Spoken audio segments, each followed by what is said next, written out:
L'église anglicane se déchire et ça se voit notamment au Nigeria. Face à face, les progressistes et les conservateurs. Ces derniers ont décidé au Nigeria de se réorganiser pour contester la nomination de la toute première femme désignée archevêque de Canterbury.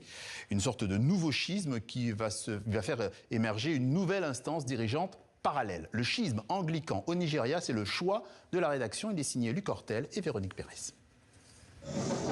Ils ont choisi Abuja pour célébrer leur nouveau départ.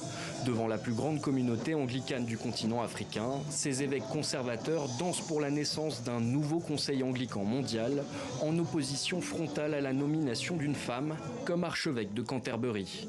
L'archevêque rwandais Laurent Mbanda, fraîchement élu président de ce conseil, dicte les règles du divorce. Les dirigeants qui occupent des fonctions au sein de la communion anglicane mondiale ne doivent pas assister aux futures réunions des primats convoqués par l'archevêque de Canterbury, ni à la conférence de Lambeth, ni aux réunions du Conseil consultatif anglican, ni participer à ses commissions, ni approuver personnellement ses contributions financières.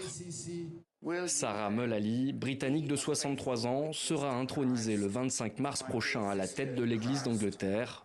Ancienne infirmière et mère de famille, elle incarne pour le Conseil anglican mondial une dérive libérale insupportable. Laurent Mbanda insiste, ce n'est pas une sécession, mais une reprise en main orthodoxe de l'héritage anglican, fidèle à la Bible. Un virage radical face à Canterbury, accusé de compromission sur la sexualité et l'interprétation des Écritures. La communion anglicane mondiale n'est ni une communion dissidente, ni une communion alternative. La déclaration de Jérusalem indique clairement que nous chérissons notre héritage anglican et la communion anglicane et que nous n'avons aucune intention de nous en éloigner. Avec 347 évêques de 27 provinces, ce bloc représente une nouvelle force majeure.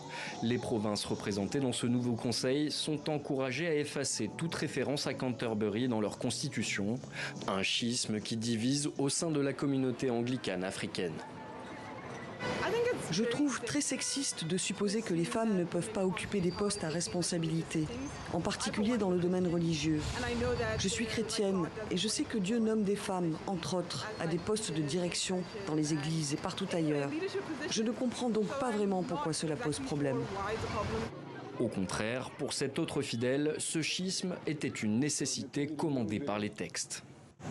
Personnellement, je pense qu'il est important de nous éloigner des pratiques qui ne sont pas conformes aux enseignements de Dieu. Nous croyons que le mariage entre personnes du même sexe est une pratique répréhensible, qui n'est pas soutenue par la parole de Dieu.